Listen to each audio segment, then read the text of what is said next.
Ladies and gentlemen, we have a great and diverse slate today, and we're going to tackle a number of issues. After the speakers are done, after each speaker is done, we'll have time for Q&A, so be write down your questions and the like. We're going to kick things off today with our friend Jason Brandt, the CEO of the Oregon Restaurant and Lodging Association. Each of these speakers will be touching base a little bit on their feelings coming out of the 2026 legislative session, as well as key things that are affecting each of their industries. So we have some great profiles this morning, and we'll kick things off with Jason Brandt. All right, thank you, Tom. Appreciate the invitation, and always happy to push my name placard off the table to start things off. So,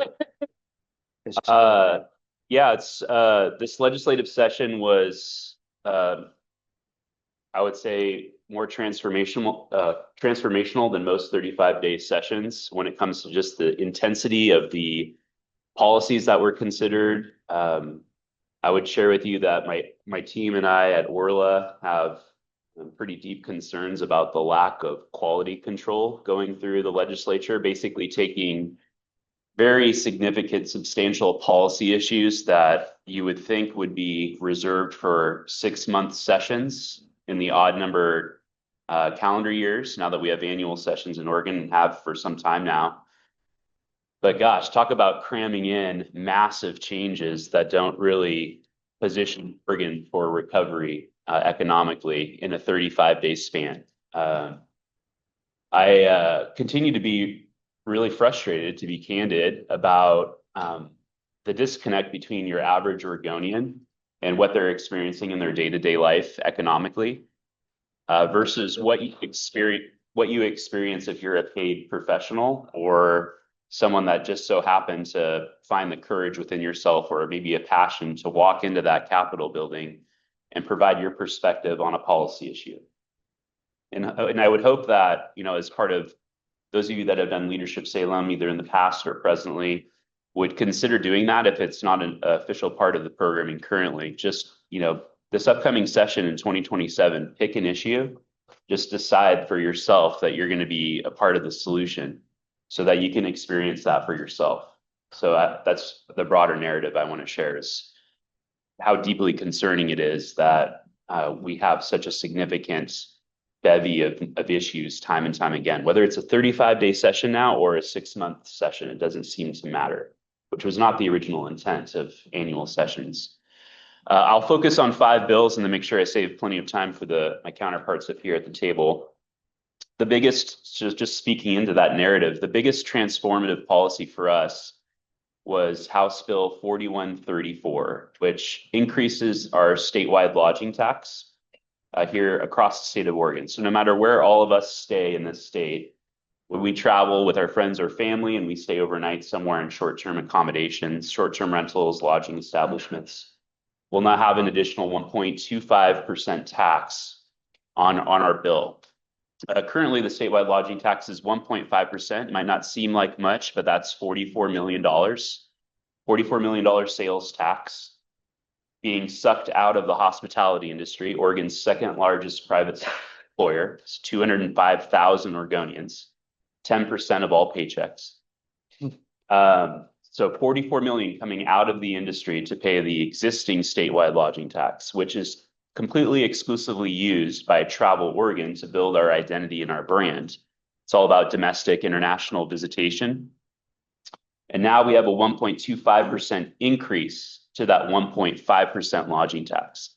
And don't forget, that's stacked on top of all the local taxes, of which there's 120 local government jurisdictions that collect a local lodging tax. So if you're staying somewhere, you could see a city lodging tax, a county lodging tax, the statewide lodging tax, which will still say 1.5%. And now all of our lodging operators across the state, there's over 2,000 of them, will have to add a new line item for all the stays that start January 1st, 2027 or later, that says nature conservation fee for 1.25%. That's never happened in the history of Oregon, where the legislature has saddled one industry with some type of revenue generation scheme that benefits all Oregonians and visitors, of course, too. But the nature conservation fee, that 1.25%, if you do the math, 44 million to travel Oregon with 1.5%, that's 38 million, 1.25% going to 5 new state agencies. Never happened before. So now we're going to set ourselves up for this perpetual struggle between state agencies vying for this dedicated revenue source for the first time in Oregon's history. So we opened that door officially within the last couple months. Never has happened before. So if you're curious what 5 agencies are now going to be getting those dollars, that 38 million will be spread out across the Oregon Department of Fish and Wildlife, the Oregon Department of Justice, the Oregon Department of Agriculture, the Oregon State Police, and then the Oregon Conservation Fund.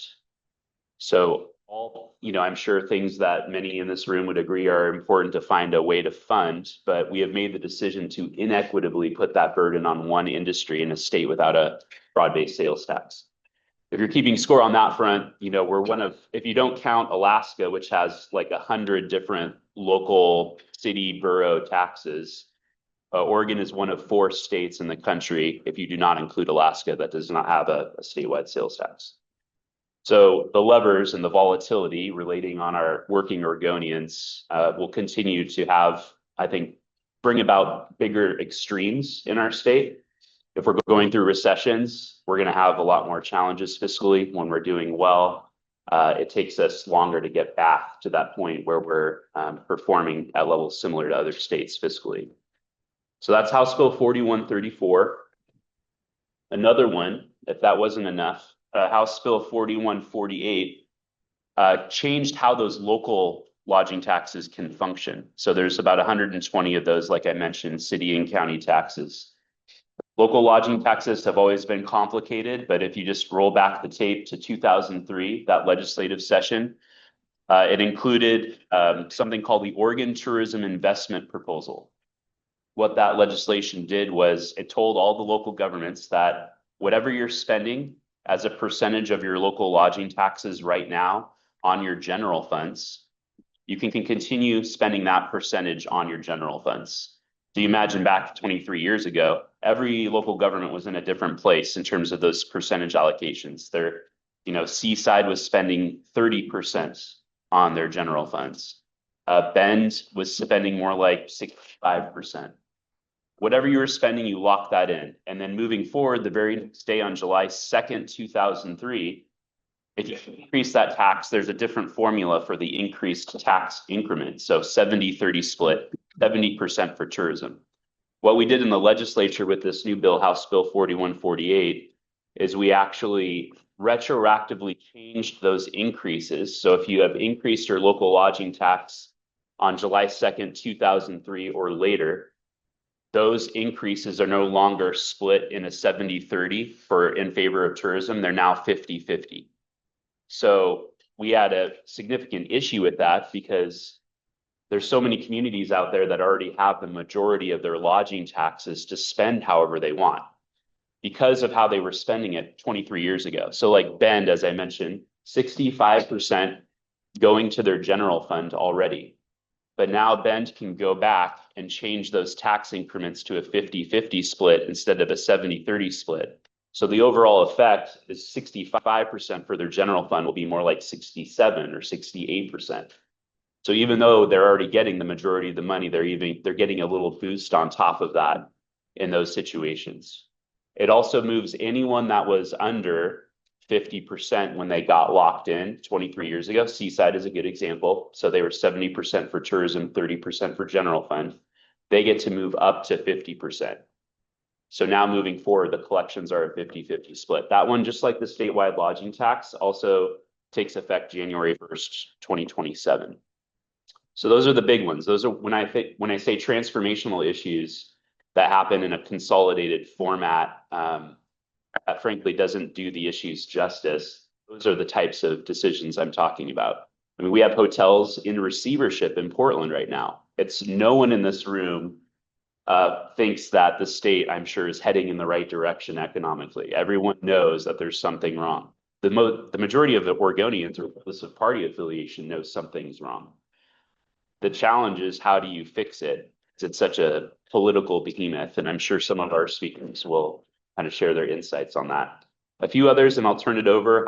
Senate Bill 1517, recreational liability, is an important one for the hospitality industry. So our resort community was down to basically one insurance carrier because our waivers, when you go out and ski, for example, they were unenforceable waivers.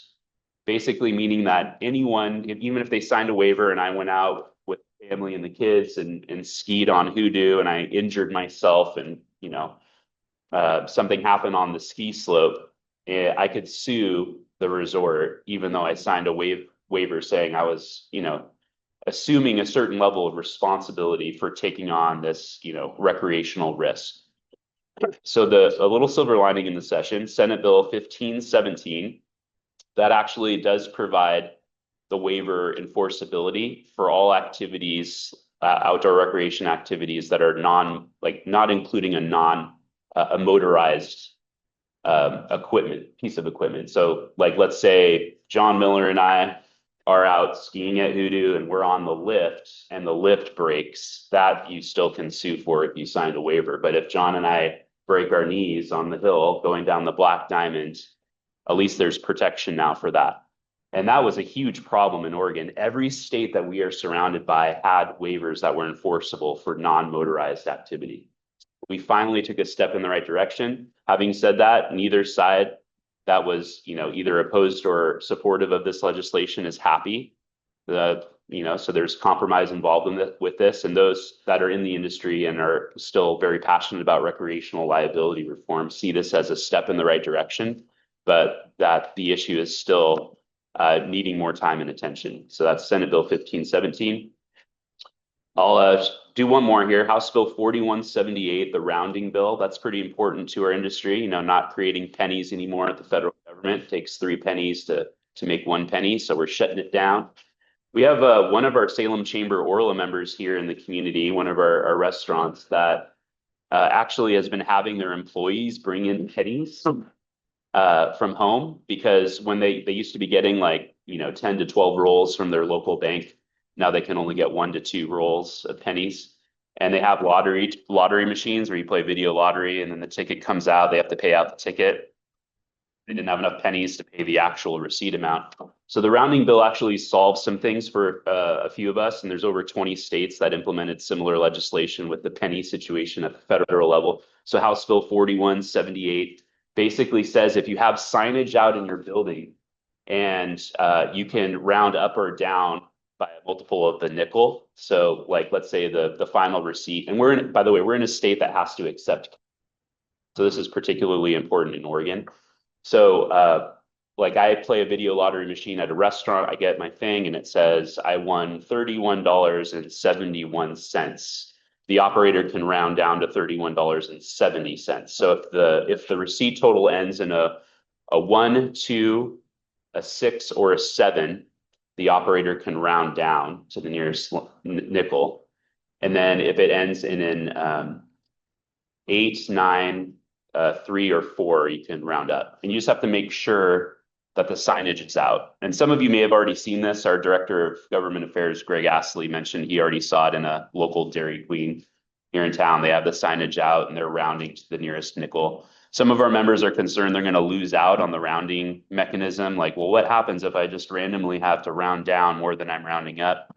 I guess time will tell if that all shakes out, but I don't think it's going to be a huge issue. But it is for us and those of us that in the hospitality industry that are accepting cash on a regular basis and have to make sure we're not creating undue liability when it comes to potential class action lawsuits on something as trivial as a penny or 2. So those are my 4, and I'll keep it tight. Great. Questions for Director? First time I've been called Director Brandt. Or call me that anytime you want. CEO Brandt. They'll do that. Yes. The waivers you were referencing, outside only or interior too? I believe I was following more the resort side of it just for our industry, but I believe there was a condition in there for gyms. Yeah. So the John Millers got taken care of. I was pretty involved in that, and it was just absolutely incredible how much effort it took bring out just a little bit of common sense Oh, yeah. from the legislature. And it really just came down to the trial attorneys. They didn't like this idea that we're gonna have enforcement. Yeah, we did our best to steal the acronym for the trial lawyers by creating the Oregon Tourism Leadership Academy. But it hasn't worked as well as I like that. it's just a stupid political joke. I like Bill 1978. 4178. Oh, Yeah. It's a good See joke. what you did there? Keep your day job though. Okay. Question. Please, Brandt. Jason, TJ. Well, this would be a good for everybody. There's a lot of moderate Democrats that are getting primary this time around. How concerning is that? Are you guys looking forward to the next session? I think it depends which candidate and what poll you're looking at, but I would say the majority of the business community is concerned about Senator Salmon. And she's received a significant amount of funding for the primary as she's getting challenged by the left. ORLA is not involved in that because similar to the comments just made, like we are extremely displeased with the lack of common sense in the building where we have hotels in receivership where literally the hotel keys in our largest metro market are back in the hands of the bank and they're taxing us more in an inequitable fashion. So even in that environment, they're still taxing us more. So anyone that voted in that way, like Senator Salmon, getting any support from the hospitality industry.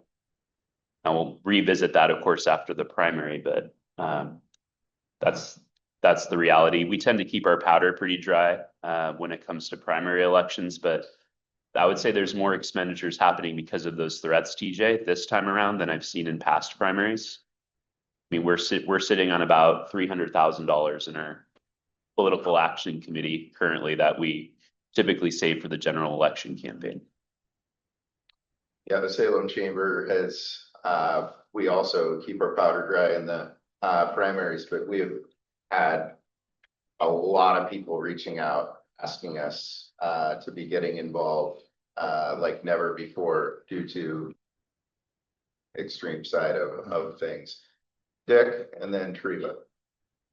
Is anybody ringing the fire on outside? 9 years ago, we were third in the nation for doing business in Portland, Oregon basis.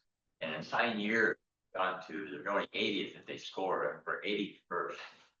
And you can just go on and on and on, read about negatives. I don't see anybody, hey, we got a problem here. And of course, I'm at an age where but you guys that are 40, 50 years old or what have you, and stolen own property, what have you, I'm telling you, I mean, it's time to really say, hey, this has got this is the problem. Go on.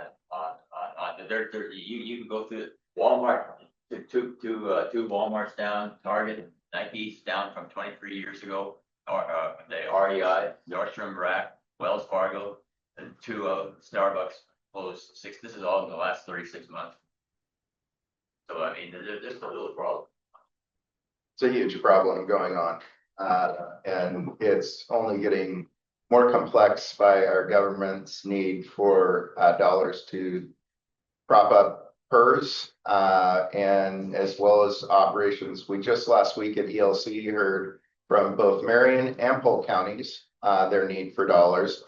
And now the school district has introduced bond exploration, and we already are facing the transit possibility. And you talk about 44 million out in an industry. We're talking 40 million in Salem, Kaiser, exclusively on businesses. And the question from the superintendent is, when is this chariot situation going to get figured out? Because we need to greenlight a bond package. So it is compiling at all levels of taxation on the communities right now. And it is not looking healthy at all for who is going to pay for all this need from our governments that are asking for more and more and more. We're now going to switch gears to the Public Affairs Council. Oh, I'm sorry, yes, apologies. That's okay. On the split, because it was the 70-30, now it's 50-50. Yeah. how much are you thinking we're going to lose in the Yeah. advertising as a part of the tourism industry? Yeah, our concern has to do with those investments in tourism-related facilities that add quality of life for residents, but also bring in visitors. Plus those dollars that get shipped out of the community to create those destination identities within the state of Oregon. So travel Salem, visit Bend, travel Portlands of the world. And remember, those local destination marketing organizations are the ones that are booking conferences. Travel Oregon doesn't do that. Travel Oregon is in the business of promoting our leisure destination. So domestic, international visitation, Oregon's brand and identity, come here, experience what we have to offer. The local folks, those local organizations bring in the group business, which is the core, I think, of our economic engine. So we don't know because local governments, Treva, don't change to 50-50. They can if they want. So many are going through their budget processes now, looking at that effective date of January 1st. Most of them aren't making changes quite yet because of that halfway through the fiscal year mark when they could.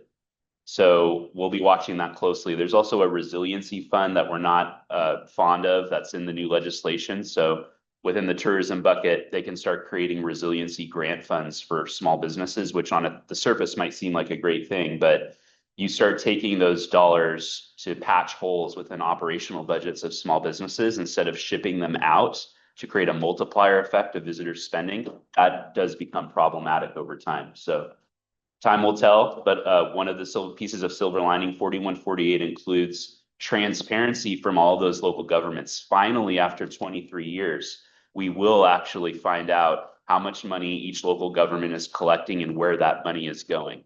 So we're looking forward to getting all that information in the summer of 2027. Thank you, Director Gams. Past President DeHart has shot a note that for me to repeat the questions from the audience so they can be picked up on camera, those watching at home, and we will do just that. It is now a pleasure to introduce the Principal at Public Affairs Council, J.L. Wilson. J.L. also serves in many capacities in leadership, but one of them is as Executive Director of the Oregon State Chamber of Commerce. As a past president myself, I can assure you the work he does is exceptional at the Capitol in representing downstream, the small businesses, not just the large economic centers in Oregon. JL, the floor is yours, sir. Sure. So I'm just going to give 1 minute about the Oregon State Chamber of Commerce. Really, the question that we aim to solve is how all of the local business communities and chambers of commerce, how do you get your arms around them and get them moving in the same direction? And usually that means prioritizing issues that everybody has in common, making sure they're informed at the same time, making sure they know where to turn out and getting people engaged. The idea is to not just that Tom gets engaged, but all of you get engaged. And I really do want to extend my appreciation to the Salem Chamber of Commerce because you're always the first line of defense because, for better or worse, you're in closest proximity to the Capitol, and we've always been able to count on you.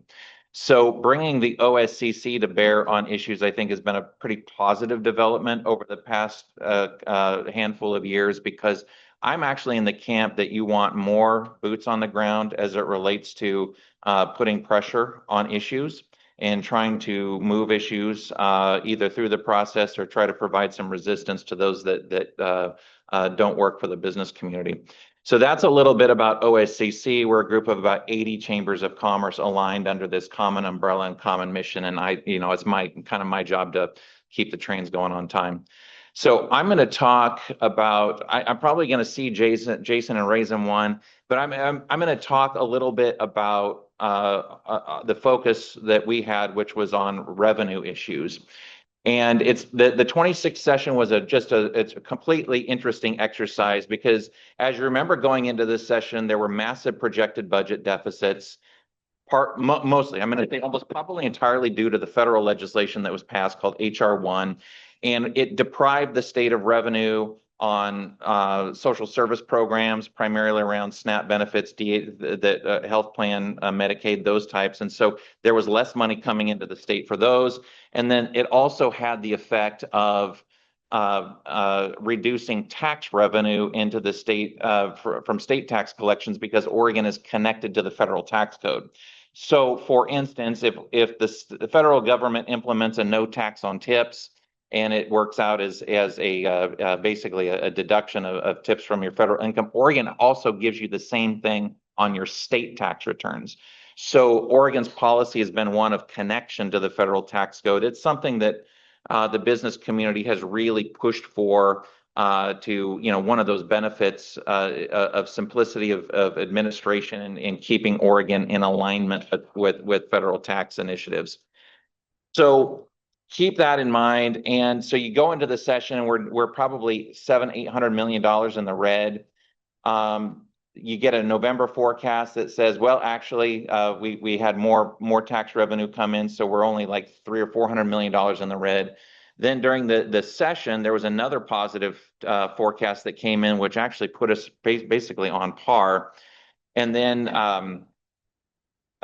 so the business community was really starting to develop the position that the state did not need more revenue coming out of the 2026 session. We had already gotten a handful of positive forecasts. The revenue situation had started to balance out. We were looking for an indication from the legislature that they cared one fig about reigniting the Oregon economy, about anything that would promote investment in machinery and capital equipment. Because at the end of the day, you've heard a lot about Senate Bill 1507. In fact, it's the subject of a referendum.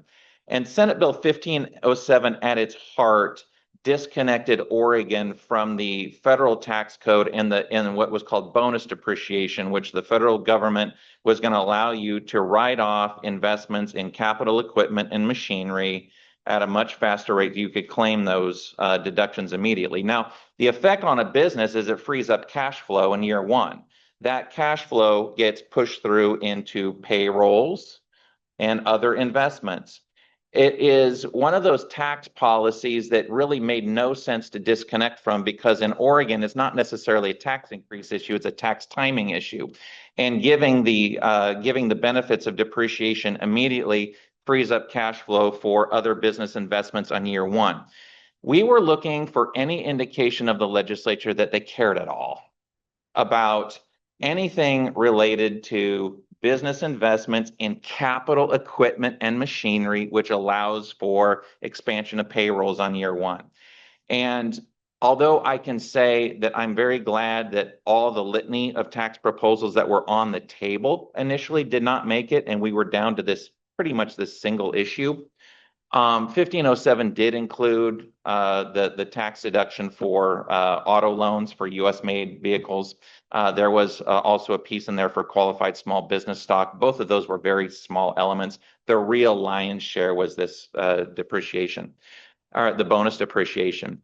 And so we were looking for an indication that, basically that the legislature knew what time it was. We all see what's going on. We're in a doom loop. And we're looking for some indication for the legislature that they're clued in to the reality of the state, and that you actually need private sector investment in capital. I mean, if there's one thing that I could advise the legislature to incentivize, it is investment in capital and machinery for production. And, we just lost. We lost the argument. And because we lost it because the SEIU says you don't need it. The teachers union will come in and say you don't need it. I mean, all just the litany ABC of groups that feed off the public tax system that all of that income is generated for. They wanted to deprive the ability to make that money. And they do it under issues or arguments of equity and fairness and so on and so on. But we lost the argument. And so the tax measure passed. The measure brings in about $311 million. So we go from a situation where the legislature is in the red to now they're significantly in the black. You might recall that the governor commissioned her agencies to come in with proposed cuts of 2.5% to 5%. Nobody likes that. Of course, everybody in the legislature, no one wants to be on the business end of telling people that we're cutting back services. But the reality is The machinery that pays for all of that is getting choked off, bit by bit by bit by bit. And so we were in a situation now, ironically, that none of those cuts materialized at all. And so you went into a situation where everything was pretty dire up front. You had a couple of good forecasts, 1507 passed, and now we're handing out goodies to everybody who needs a goodie because we have to keep the Portland Trailblazers. Because the Portland Trailblazers required $365 million of state bonding capacity. There's a lot of legislators around the state who rightfully say, why does Portland get all the stuff? And to answer that question, why does Portland get all? People have to get their bouquets. So you saw money spread all throughout the state to make people feel good. And I'm not saying they felt great about, giving the Moda Center $360 million of state bonding authority. So that's kind of how that sausage got made. I can say, not that it would, allay your feelings at all, Jason, but I have seen every industry take its turn in the meat grinder. Yep. Honestly, I can go back to 2010, 2012, 2014. Every industry gets its turn in the short session meat grinder. Have you been talking to my therapist? I've been there, man. And so, Jason and I were extremely aligned on the tourism tax issues, and we just lost. And I concur with Jason's sentiment totally, that the short session has just lost its way. Everything that you were sold in 2008 is just a joke. It is a mini legislature compressed in 30 days. And although ideally you would like issues negotiated and vetted and all of that, the reality is if stuff's they're just gonna push it through and they'll deal with the consequences later. And that's, if I was to advise, Ed Deal on what his group could do, it would be to eliminate the short session or to curtail it back so significantly that we don't see the type of stuff that we're seeing in these 35 days. It's an outrage. The decisions are made. You get 30 seconds to make your pitch to the committee. You get just shuttled through and on a cattle call because the decisions are made. And it's just not a way to do business. So I do concur with Jason also that the best bill that came through the session was Senate Bill 1517 on the waivers. I thought there was a bill dealing with the farm stand issue, which you might deal with, talk about, Jeff, which I also thought was a good development. So I don't want to make it sound like everything was rotten. There were some positive things that came out of it. I am going to be very concerned looking forward about issues of revamping industrial activity in the state of Oregon. To me, there is no substitute. And you can't talk about reinvigorating the state's economy unless you talk about reinvigorating traded sector. And to me, what was so disappointing about the bills aimed at the restaurant and lodging industry were that sector is traded sector. It imports dollars from out of state, out of country. And it's the last bit of traded sector that we actually had that was performing fairly well. And yet we decided we needed to take pot shots at that industry too. So it was just eminently frustrating.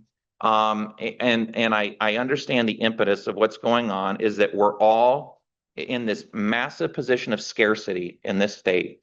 And we're all looking around seeing that everybody has a better deal. And if somebody we think has a better deal, in this case, tourism was the target, then you say, well, I want some of that. They have a better deal. And I don't blame people because that's what you have when you have an economy that's slowly being choked out. And the pie is not growing. In fact, it's shrinking. And so now you're looking at everybody else's piece of the pie instead of growing the pie. And so, looking forward, to me, industrial activity and growing the traded sector has got to be the focus. To do that, we're going to be paying very strong attention to the climate protection plan of DEQ. I think that is the number one culprit. Yep. You've also got tax issues that I think are very important going forward, because if you didn't like how the tax issues got resolved in 26, you will not like what's on the table in 27. And one of the things that, you know, I am commissioned to do by my colleagues is to sort of lead that charge from the business side to make sure we are all up to speed on what the tax proposals are, and to mount an aggressive push to at least hold the line and see if we can make some forward progress on a policy that would put Oregon back directionally back in the right place. So that was a lot to say. I'm pretty emotional about this stuff. I'll end it. Okay, buddy. Your passion shows that you care. We're all a little worked up because I get tired of coming to this group and every other, because I speak at every chamber across the state, and everybody comes up to me and says, well, that's depressing. And I don't want to be that guy. You know, who wants to be the person that talks about that? You know, I want to talk about forward progress. And I want to talk about, heck, I even want to talk about forward progress on social programs that are paid for by a growing economy. But you've got to get the growing economy part correct. And nobody seems interested in doing that. And I have some hope that the governor's Prosperity Council might yield something, but I don't know. I think we're all a little skeptical, but we at least get some acknowledgement from the governor's office that she has some purview over this. She can do something about it. She can employ her agencies to work in this direction. She could set a policy framework.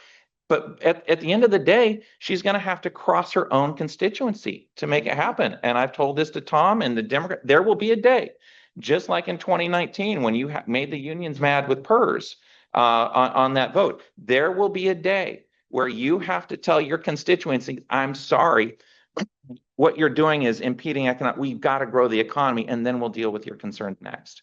And I look forward to that day happening, but we're moving to that point. Anyway. You can see why it's very powerful for our organization to partner with JL and Nicole, who you hear from in a moment. Not just to be present, but to in real time giving our members information. Our organization is consistently one of the first, if not the first, to submit testimony and get our members involved. And so I want to applaud each of you who've engaged in that process. I am very pleased to bring Jeff Stone in front of you. Jeff is the CEO of the Oregon Association of Nurseries, and somebody very close with Jameson as well. Jameson has incredible connections across many industries. Jeff, to my knowledge, this is your first time appearing in front of this group, at least in my 7.5 years. And I had a brief probably one came and visited when Jason and was then here. Jason never had me back. So we'll see. We'll see. Right. Ladies and gentlemen, Jeff Stone. So I am grateful to be here, and just to pick off, you all, we talked about being first to go to the Capitol. I can't express enough the need for you to be active, and remember that you are the expert. When you're testifying on something that you are passionate about, don't shy away from your expertise, because Tom has to go, has 15-minute meetings all day long. He has to go, it's all over the place. And remember, that's a lot. I would say that you agree with that, Tom. But when you're up at a hearing, you are the ones to help impart the wisdom and provide your perspective. Just a little bit about us. Your friendly neighborhood nursery association is your largest sector of ag. $1.3 billion traded sector dollars. 80% of what we grow goes outside of the state. So if you think about the great ecosystem of ag is business, but just without walls. So there's a lot of push and pull, and I want to enter into a conversation later with JL and others in the business community, because land use is going to be a big issue. How do we get certainty for industrial employment growth while also accepting the natural ability, the working lands of this state? They can coexist. It's just we need certainty in both. So the land use system has calcified. And unless we come together like adults, it's going to break. And that's not going to serve anybody. Because then you get the very extremes of the land use debate, arguing. And frankly, if I wanted to wreck it, all I have to do is get Tom to have doubt. Because doubt means no in terms of solving. So just a little bit about our session. We were very disappointed in the bonus depreciation. We joined, I mean, we're not a leader on that. I'm a believer that the business community talks to one another quite well. And when we need to rally and put your name on that thing, OAN is a yes. Because we have small businesses throughout, we were predominantly Willamette Valley based. We have a lot of nurseries in this area. And so we're a major economic driver, but people just don't realize it. And that's cool. But the fact is that we have the ability to impact our own little ecosystem, if you will. So all the suppliers who supply ag, we have our landscape community. We have our greenhouse growers, retailers. If you think about all how that touches our economy, that's really important. When we have pesticide increases like we're seeing, and there's a lot of reasons for that, but one contributor is the war in Iran. Unless you bought your pesticides well in advance, you're seeing huge price increases. You're seeing huge price increases on your labor. This is not a very friendly state. I'm sorry. And we had ag overtime pass. What people we came and we opened up our books. In front of this committee, we opened up our books and say, I don't blame you for not understanding the ag economy. So this is what it looks like. We can't pay more than $40, 40 hours a week with overtime. It harms the very workers we wish to, support. Because we are not price makers.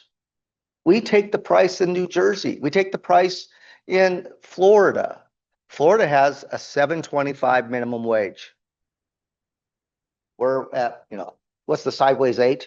It seems like it's a lot. But the second highest in the country. We still have to ship all our materials to our markets, which costs money. So think about those economics and still trying to grow the business. These are family farms. These are generational farms. And I've said this legislature loves farmers, but not farming. And that's frustrating. And some of it is that we have a lot of urban legislators and they don't see it. They see it when they're driving to the coast. They see it when they're driving out to Mount Hood. They see it when they're going down the valley. They see, oh, those are nice farms. Okay, great. That is business. So I'll give you one. The 2008 recession, I was freshly minted executive director. We hit the side of the mountain fully gassed up in that plane, and it was cataclysmic for the nursery industry. I lost well over 30% of our growers. Not because of poor business decisions, is that the confluence of different economic issues hit us so hard that people just went out of business. 2020, conversely, we had one of the best years we've ever had. Because you know why? We were stuck at home. Like me, looking out my yard, it looks like crap. So what are we going to do? That's something I could do. Not me, because I kill everything, but people went out and spent a lot. And our biggest thing is that we had to keep product moving. And there's a whole nother story about that. If I'm ever invited back, I'm happy to tell you about. This year, expectedly, the governor's recommended budget is something that is given to the agencies to say, this is what you can go to the legislature and request. In the governor's budget, there was a line item for just $2 million. That was about pest and disease mitigation. It was for the Japanese beetle. The Japanese beetle, you probably go, well, you know, it's all over. If you go to the East Coast, it's everywhere, but not in Oregon. We're a clean state. We have very few. We have less than 2,000 beetles. 80% of that's in one neighborhood in Beaverton. Kate Lieber's neighborhood, by the way. I offered to send You put them there on purpose? No, I offered to send armed drones to decimate them, and they can get go bags. You know, I'm not a monster. We are being recorded, but I don't care. I've said that many times. So the issue was, especially how we said, if you cut this program, it goes from having a program to not having a program. Not having a program means that we are regulated differently. We can do everything right, but our access to markets get compromised. 95% eradicated. On the outside, man, that's awesome. You did great. You did great. But without the program, we had the opportunity this year to, out of our 1.3 billion, to lose $800 million this year alone because of markets being shut off. Talk about a cataclysmic event. I don't like those. And the fact that we really had to work hard. I want to give, this is an example of a bipartisan effort. You know, Kate Lieber got it. She thought it wasn't, you know, we could deal with this later. No, it's a deal with it now. Lou Frederick, all I had to do was do AI of what a Japanese beetle does to a rose bush. He loves roses. Showed him that. He freaked out. All right, he's in. And then, you know, you had Christine Drazen and Fred Gerard all lined up to say, we need to put this in the final spending package. I can tell you that that made a huge difference. But there's a whole bunch of things that JL pointed out, things that Director Brandt pointed out, that there's a $2 billion hole coming down the line for the state budget. If it's not nailed down, it's going to be something else to watch.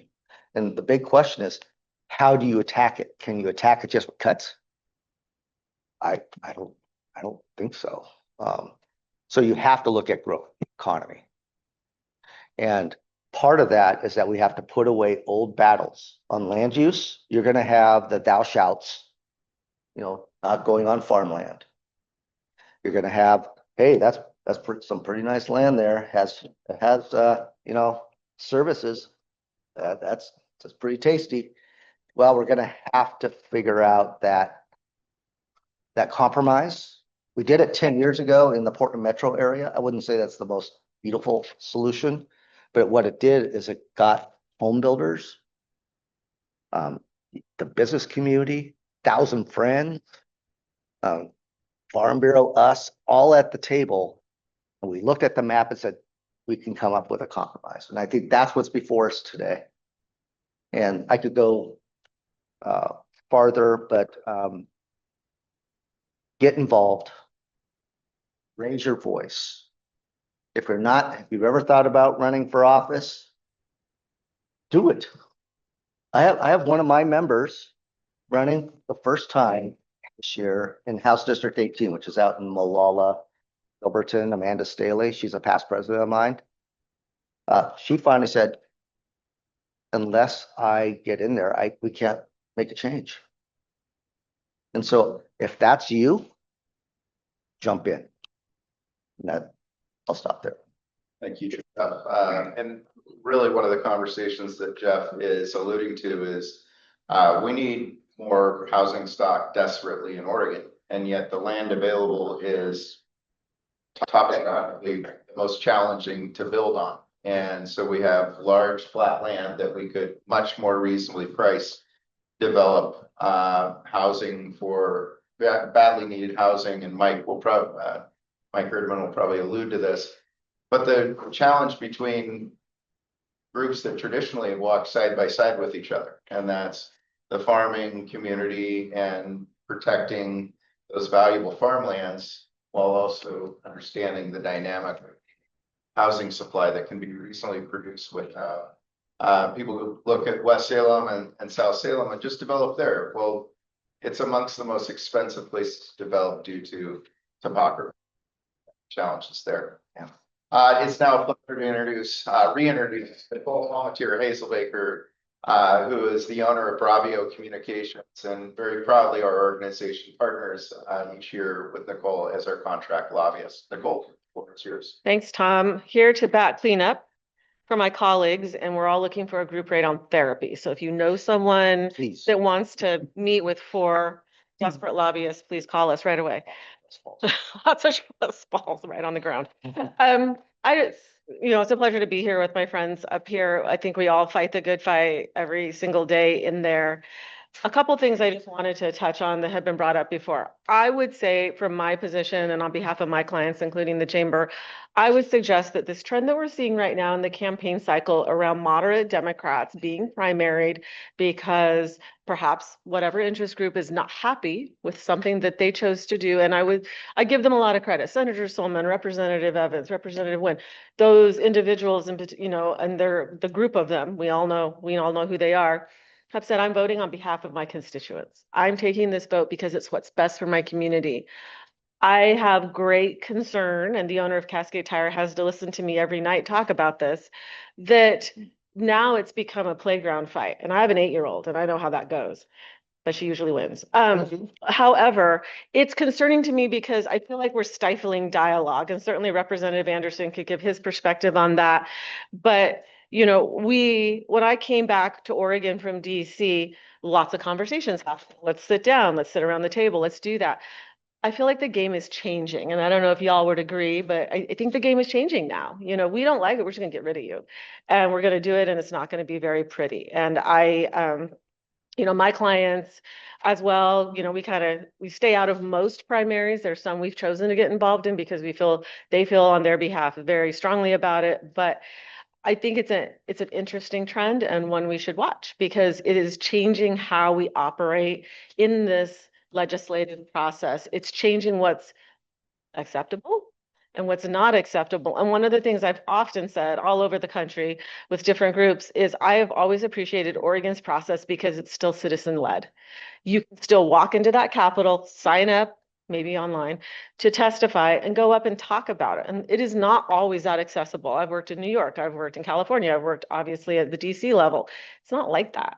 Here it always has been. And I really hope that we maintain that, but I'm watching this and I'm concerned about it. So I just put that out there to Jeff's point, to everyone's point about being involved. It really does matter. It really is significant. It's hard. It's not pleasant. It isn't always friendly at all, but it matters. Few quick things. Somebody had mentioned the Prosperity Council. They have 5 meetings. They'll have recommendations by the end of June. Great news. We're going to have all the answers by the end of June. Rad. We have Senator Knopp, who will be at Forum on Monday. I'm sorry, I'm going to be on a plane to DC, but I'll miss that. I think what has been an interesting, and I wondered if this was going to happen, and it did. So the Prosperity Council is made up of a wide variety of different individuals, labor. Over the last month, they've issued their thoughts about this, and their thoughts, and I'll just read it for you. Focusing on merely growing the economy, reducing taxes on high-income earners or businesses, or relying on flawed business climate rankings, which are often biased and unreliable, miss the mark. It is the adequacy of our tax system, not our tax ranking, that should matter most to policymakers, business leaders, and other Oregonians. As my blood run cold. Oregon's net positive migration of firms, so they're saying they're coming in, shows that business relocation has little to do with the alleged poor climate. Tax expenditures, giveaways by state governments that must be made up by other taxpayers result in diminished funds. So I'm fascinated to watch this process led by the governor's office, and I do appreciate that she has put some attention on it. Now we've sort of got these 2 groups out here now. The labor group saying not a big problem, things seem to be fine. Know what you're talking about. Business over here saying it's a huge problem. and we're living it every single day. And I hear it from all of you. I hear it from my colleagues inside the building. I hear it from the business owner that I live with. We hear it all the time. So I am very interested to see what, if anything, I share Jeff's skepticism about this, but I am interested to see what comes out of this and whose voice is going to be heard the loudest. Another hot topic going on right now is transportation funding. Oh boy, oh boy. The transportation work group has started to meet, is co-chaired by former speaker Bruce Hanna from the Roseburg area and the woman whose name I can never remember, but they're the co-chairs of it. They had their first meeting and they kind of did a setting of the table. Here's where we are right now. But a couple things that I thought we would find interesting as we've continued to have this conversation around the payroll tax with chariots and what that impact not maybe would be to the business community. Transit has still not increased to pre-pandemic levels. I think we're enough years out of the pandemic, thankfully, that I think we can stop saying that it's due to the pandemic. The STIF funding, which is the funding that goes to transit, continues to increase at 5% annually. And it was interesting in the information that was presented by ODOT, they said Oregon's roads aren't in horrible shape. But what I see coming, and welcome input, is very much this push-pull between local jurisdictions and state funding. Local jurisdictions, city and county, receive a large portion of funding from the different state transportation revenue pots that exist. And we heard a little bit of this during the session, and my gut tells me this is where the conversation is going is, you know what, you need to just take more responsibility for that, which generally would move local jurisdictions to look at other taxes. And one of the things that was called out in the presentation that was made this last week as they started their work is that, local government has a lot of different things they could do that they haven't done already, that are being done in other states, that other local jurisdictions are doing. In my mind, that means one thing: taxes, fees, and fines. And that, I think, is a great concern. We heard some legislators say, we're going to take more of that 50-30-20 split money back, which is how they break up funding that goes to local jurisdictions, and y'all just figure it out yourself. So it will be interesting to watch this. They don't have a June 30th deadline, but they are trying to move towards another big package like we saw in 2017 to come forward in the 27 session. So we're watching this because it has great bearing on, again, the tax structure, the conversations we're having at the local level. There's a lot coming out of it. I'll share the information with Jameson as far as what was presented in the first meeting, and we're watching this certainly on behalf of the chamber, but also on behalf of other clients of ours. So always happy to answer those questions. Just a quick snapshot. So we are in the interim election coming. If you haven't checked your mail, read the internet, or watched TV or the radio, or just walk down the street, it's happening. Please vote. Tell your friends to vote. Tell your mother to vote. Tell your sister, brother, cousin, all the moms at school I see every day. Tell them to vote. We will come back in June for interim committee days. The interim committees will start meeting. I don't know about all of you, but we've already started to file bills. We're being asked by legislators to file them as soon as we can. We have done that. That work is beginning. I had a very in-depth conversation with some of the budget writers, and certainly revenue ideas are out there. The big one that I heard, and I think from very, very reliable Democratic sources, is the sales tax. We've heard it. It's kind of been out there, but I think it's coming this time. How successful that is, I don't know. I think that I lived in Idaho for a year after high school, a lost year after high school, and they have no income tax, but they have a sales tax. I was like, okay, not a big deal. I would welcome that conversation in the state of Oregon. I don't believe that's where Oregon would go. I think they would try some sort of indexing, or you don't and you do, or you don't. And I had that very specific response back when I was having this conversation with leadership. I said, if you can show me something that talks about that, okay, maybe we can have that conversation. But if you don't, once again, to the point that you've been hearing from all of us, let's just keep ratcheting it up. Let's make it less friendly to be here than we already have. Certainly we'll be moving into the primary season. There'll be another election in November. We're all watching to see what happens from the group No Tax Oregon, who's now moving forward with the proposed ballot referral to the bonus depreciation, as well as the interest on purchases of new vehicles. We'll see what happens. Representative Deal certainly developed himself quite the coalition, and we'll see where it is. If you're interested in that, you can go online and they list where you can sign on a regular basis. They're updating that all the time. But it is, as always, a pleasure to work on behalf of the Salem business community, to work with my colleagues up here. We're in the fight every day, and we welcome any of your input, comments, or ways that we can help you be involved. Look, Tom, I almost got you on time.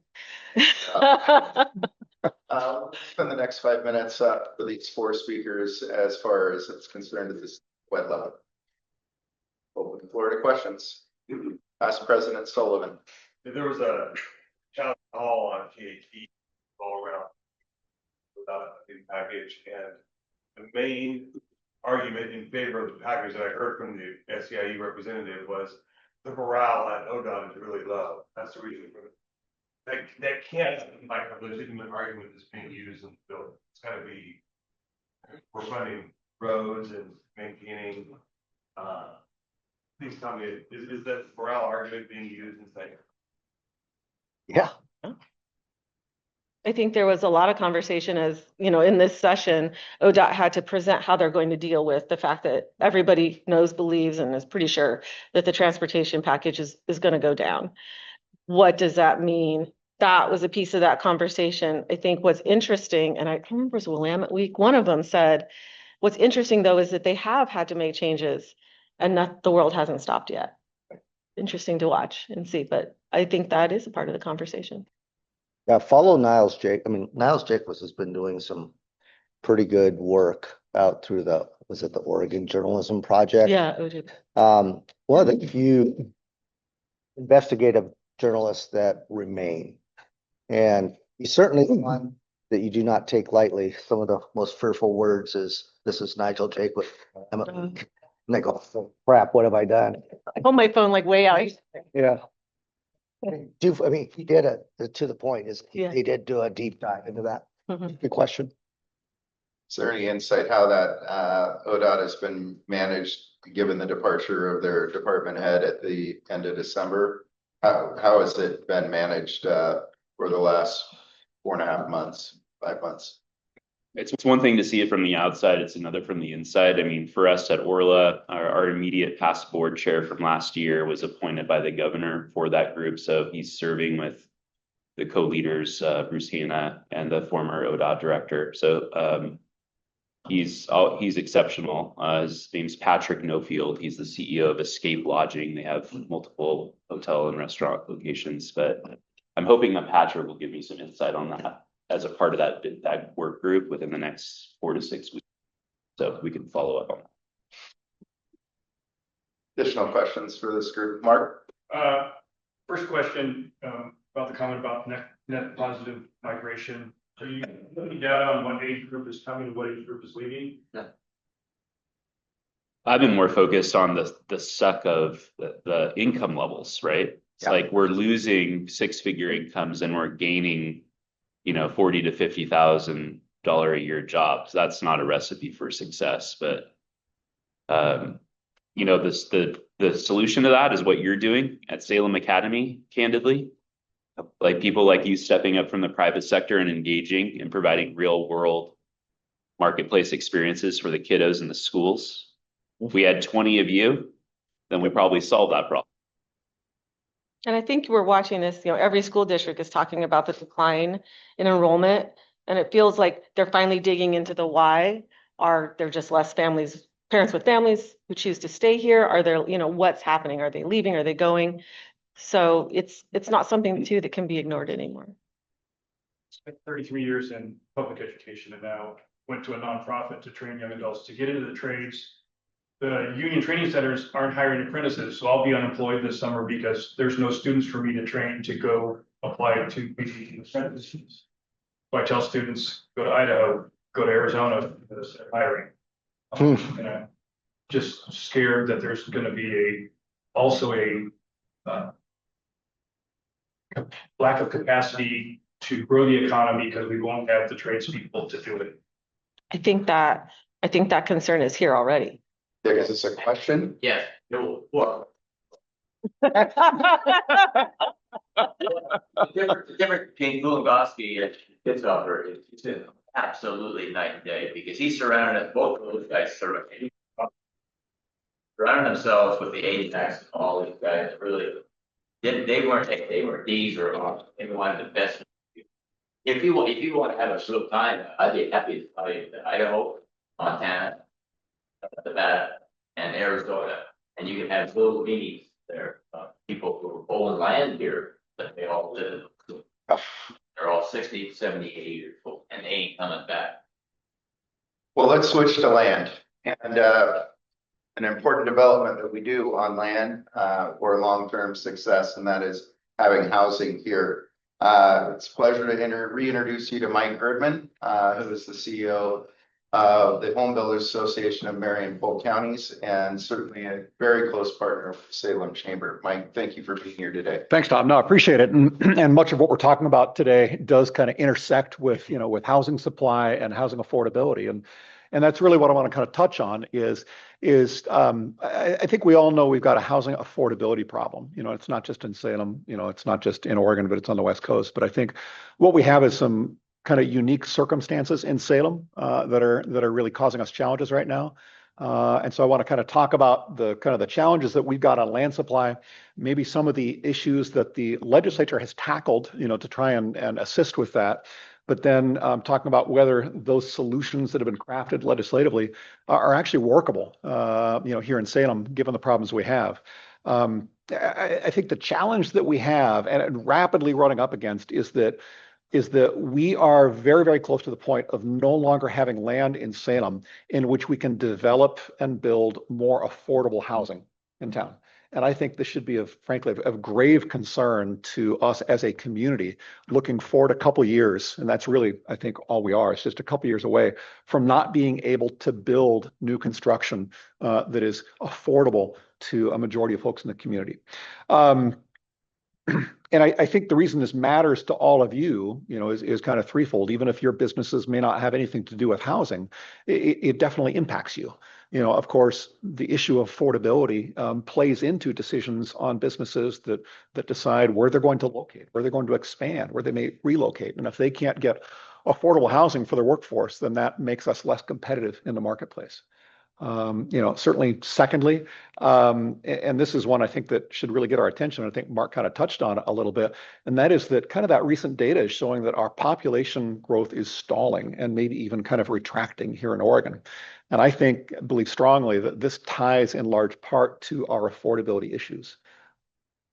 If folks can't afford to put a roof over their head, then they're looking to leave. And talk about what age groups, those of us that have a house, right? We're here, benefit from that. We have our equity. We're not going anywhere necessarily. But I've got kids in college right now, and I think they're going to graduate in a couple of years, and they're going to have college educations and hopefully the incomes that come with that. But it worries me from the sense of folks that may come out of high school and not have those high wage jobs. How do they put a roof over their head? And when you look at that, what it costs to rent or to buy in Oregon, it becomes really attractive really quickly to look at the Midwest or the South or other parts of the country and think, I can set myself up financially better off by being elsewhere.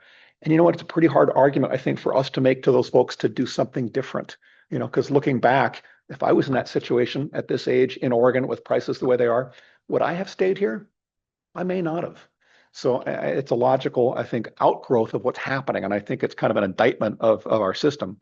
And then thirdly, for folks that do stay and are here, the more and more income that gets consumed by housing costs means there's less disposable income available for families to spend in your restaurants and in your retail shops and in your businesses. So I think housing has a direct impact on all of us, even if your business may not be directly tied to housing.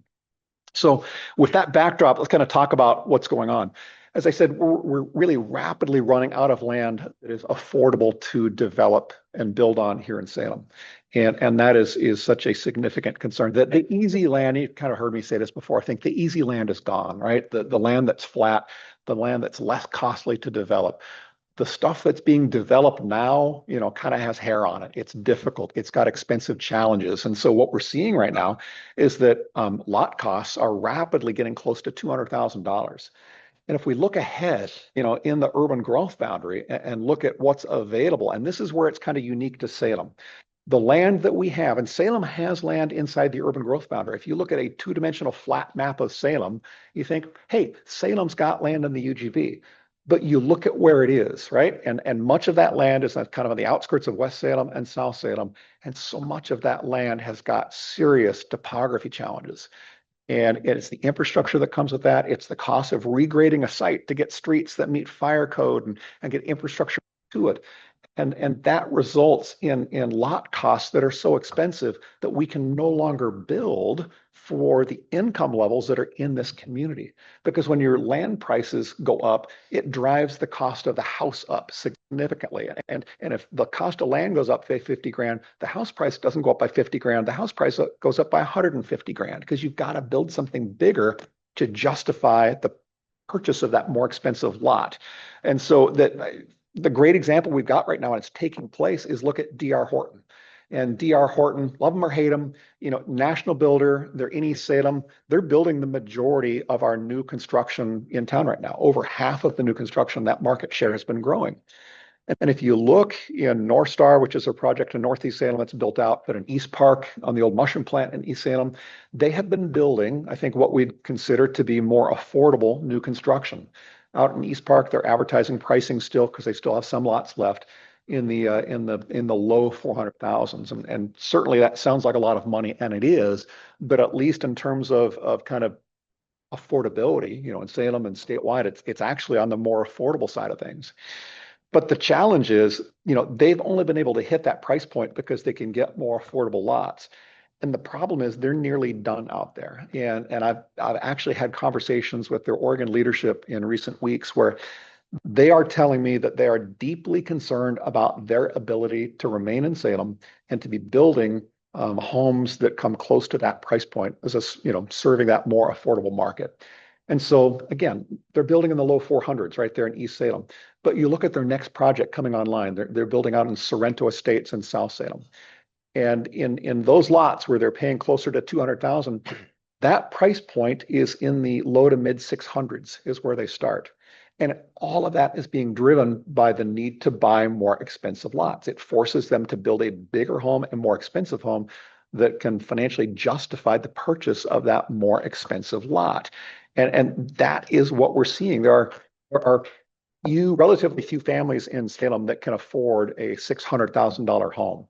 And yet we have D.R. Horton that has kind of built their business model here in town in building at the more affordable, sector of the price scale. And they're saying they can't do it anymore. They just don't see a future. They've got a very sophisticated team of land acquisition and entitlement folks. And they have looked around town. They've looked at all the land inside the urban growth boundary that remains. And they're saying, we just don't see a path forward for us based on what it's going to cost to develop that land and what it's going to result in terms of lot costs and what that's going to force in the way of housing costs. So that is the concern. And so that's kind of what we're dealing with in Salem. But of course, affordability challenges are not unique to Salem. The legislature and the governor have recognized this. And I absolutely give credit to Governor Kotek because she recognizes the problems that we have in housing and recognizing that so much of that ties back to our underbuilding, in the state. And Oregon's got the second tightest housing supply in the country when you look at not just the number of units we build, but in terms of the number of units we have for the number of families we have. We're not like general law of supply and demand. When you're not putting enough supply into the market, prices go up, and that's what's happening. So she certainly recognized that we've got a crisis. And when she took office, I think it was the first day that Governor Kotek was in office, she declared a housing emergency, and she set a goal of doubling housing production to 36,000 units a year and set, in along a path of trying to solve that. And so legislatively, her first housing bill in the 24 session was Senate Bill 1537. Did a lot of things, but there were two tools in there to try and address the land supply issue. So I want to kind of touch on those and what they do, because they really kind of sound promising, but they fall flat when it comes to helping resolve the challenges we have here in Salem.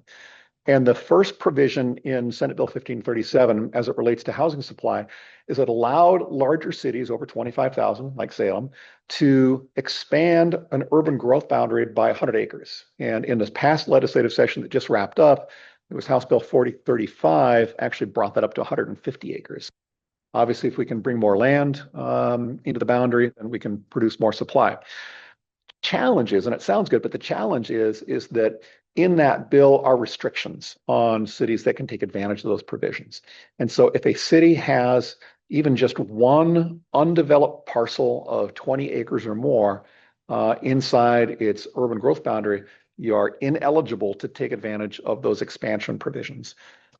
Regardless of the topography, right? Regardless of topography, that's the whole issue.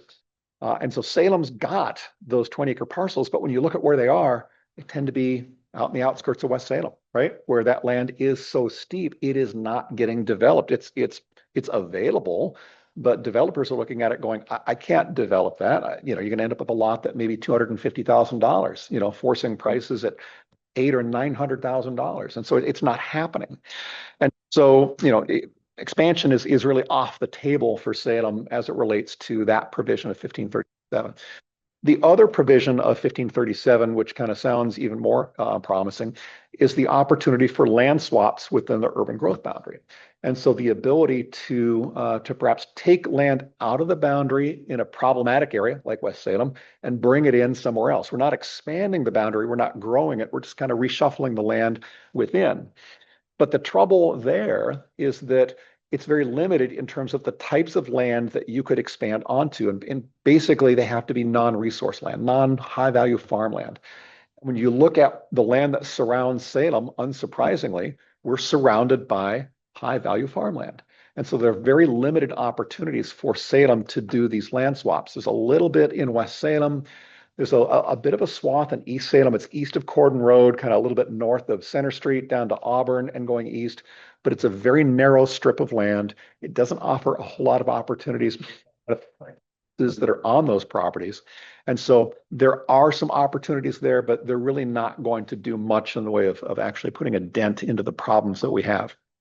So certainly, the Salem City staff, we've been working with them. They're looking at the opportunities there, identifying some possibilities, but it's not going to be a significant change.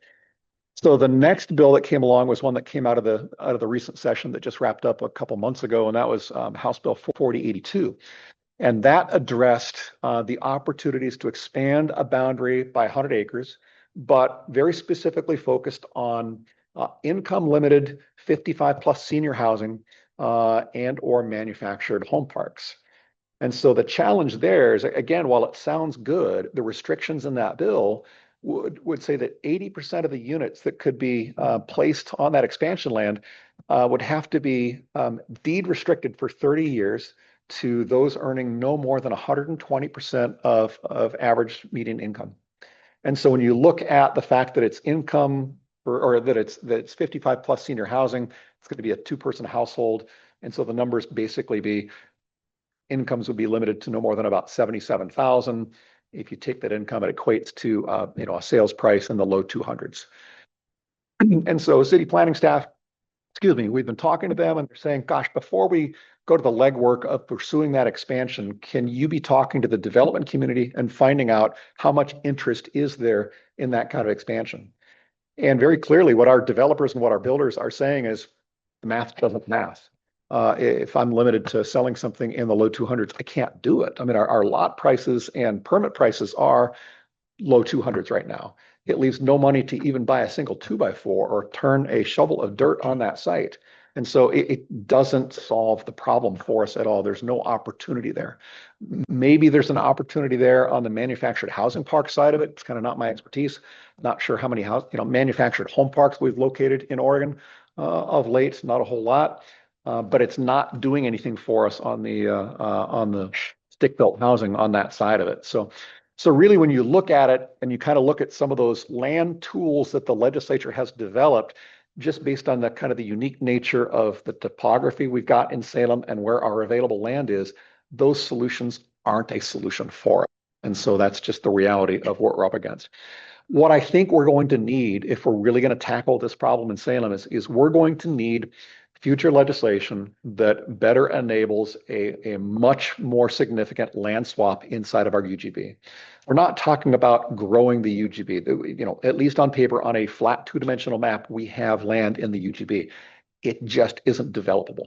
And so we're going to need legislation that allows us to perhaps take some of that land out of the boundary in areas like West Salem that are problematic. And could we bring it in, you know, adjacent to another part of town that lends itself towards more affordable housing? You know, kind of the natural thought is that maybe out east of Cordon Road, north of Highway 22. Certainly that's flat. It's much easier to provide infrastructure and much easier to actually build truly affordable housing in that part of town. But again, that's going to be a major, major legislative lift to get through a process like that. But at the same time, if we want to solve the problem, if we continue to want to provide affordable housing in town, that's what's going to be needed. So I just want to make you aware of it, certainly so that as the chamber and others are engaged in legislative discussions taking place in the 27 session and beyond, you can be plugged in and keyed into the challenges that we're facing. Because as I said up front, our issues of housing affordability have an impact on all of your businesses, even though it may not be something you're directly involved in housing. So I'm happy to take questions. Jump in on that, and as we typically do, partner very closely with home builders on these things, because this organization certainly understands how it impacts livability, affordability, and keeping our workforce here in Salem. So thank you, Mike. We're going to put a capstone to things on a key industry, and really when you think of downtown Salem, for years it was our large, big mall developments and these hubs for activity and the like.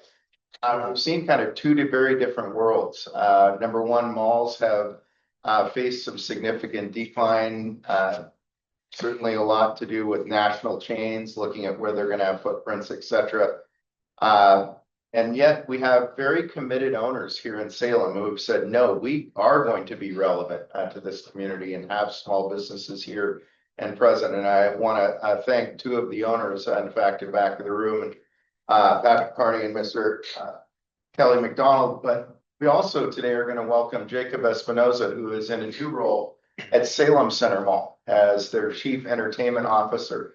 What we've asked Jacob to speak on is the effect of the city's Safe, Clean, and Healthy initiative, with which certainly this organization was supportive of, and then give us a kind of an overview of what's next for Salem Center. We're seeing a lot of vitality with the Forge project, and these are all walking side by side with each other. So Jacob, of course, here, sir. No, thank you so much. And really just optimistic about this mall project, even underneath the umbrella of all the challenges happening in Salem, downtown Salem, and Oregon in general.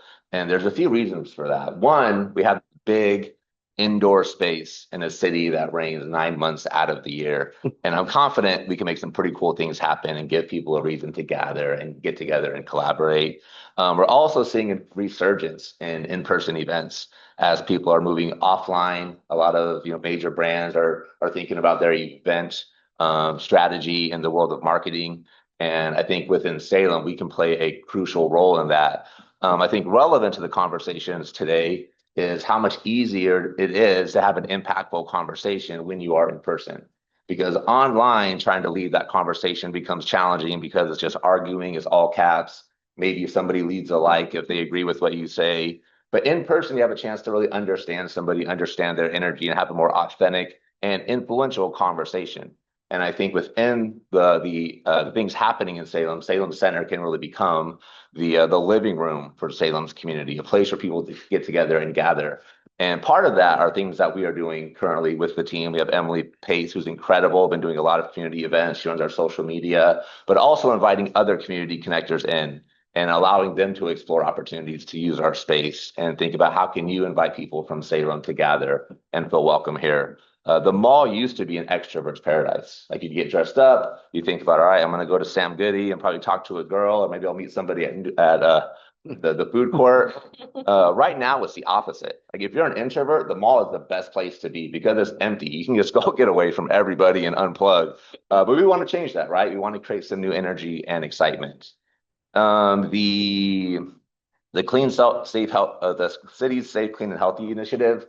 I think so far has been more hopeful than helpful. I'm not sure if we've seen an impact. We heard Fire Chief Gerboth, downtown presentation that was led by the Main Street Association. And it sounds like it's allowing them to be more impactful with their resources. But as far as an impact on the mall, we haven't really seen it yet. When we're talking about bringing in new people, one conversation we had recently was about a food truck and having it outside. And part of that conversation has to be, well, how do we protect it? Because there's only a matter of time. There probably will be vandalism, which is expensive. So whenever we're talking about bringing new tenants in, that's always part of the conversation is how do we make sure they're protected and they feel good about their investment. Because we really want the mall to be an easy yes. If you're a business owner looking at your second location, looking for a different location, or maybe you're a vendor and you're thinking like, what if I had a permanent space somewhere? We want to be a place you can come and we can kind of show you a path where it doesn't feel overwhelming and impossible, but it seems very accessible. And you have a community of other business owners around you who are going to support you. I mean, we're thinking of the character of the person that we bring in more than the business itself at some points. When we talk to Salem, the things that they're looking for, everybody wants a roller skating rink. And I don't think that we're going to be able to have the right type of infrastructure for that in the mall. People want a lot of free events. We can do some things there as well. But I think if we can just have the focus on giving people things to do in the mall, it'll help all the businesses around it. So I'm glad we have our problems compared to some of the problems I heard about today. Try to keep it brief. I know we're running late. Questions regarding Salem Center Mall project? Okay, yes, Mark. That was a Macy's situation. Being there, push. Love having it that building for sure. I think it does allow. The Macy's building is listed for sale right now. And having that building sold would allow capital that we can reinvest into the mall itself. I think it also allows for a potentially new, exciting, tenant to enter, which would be fun to explore and see what type of uses we can find for that building. Some people want us to bring Macy's back, and it's like you can still see their name on the wall. I don't think they're coming back yet. I think those are if I think of the opportunities, that's what they are.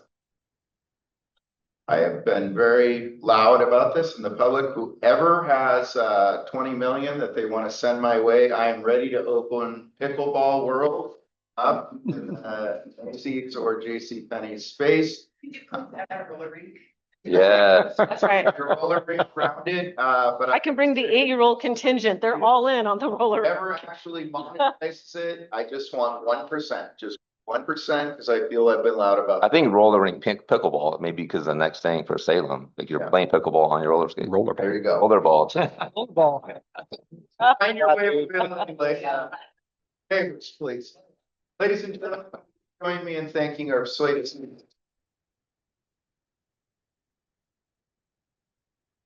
Would be remiss, because it has been hinted to. First of all, our organization, I look very critically at it, like our 6 directors in the room today. Our forum speaker series this year, it's been absolutely off the hook in relevancy, in programming, both entertainment, scare, realities of what we're facing. This Monday, and our deadline for getting your seat is today. We are hosting Tim Knope, our Oregon Chief Prosperity Officer. This is his first time in front of a very large group since this initiative has come to light. So we're very proud to be the organization, again, delivering you first time programming. Very much would like to have you, those watching on Zoom, those in this room present on Monday. Again, 11:30 to 1 p.m. at the Salem Convention Center. Want to thank Hagen Hamilton Insurance Solutions for being our season-long sponsor, and our great friends at Sherman, Johnny, and Hoyt will be our monthly sponsor on Monday.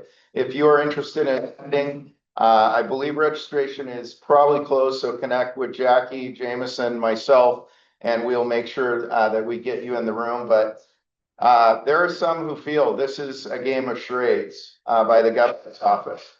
That is fine to feel that way. There are others who are counting on this to be that cataclysmic moment where some change can start to happen. Wherever you are on that spectrum, let's hear about it live in person on Monday and be able to, Prosperity Officer Cano intends to answer questions directly from the audience that day. And we're building time for those questions. So please come and participate. Thank you all for your time this morning and have a great day here in Salem, Oregon.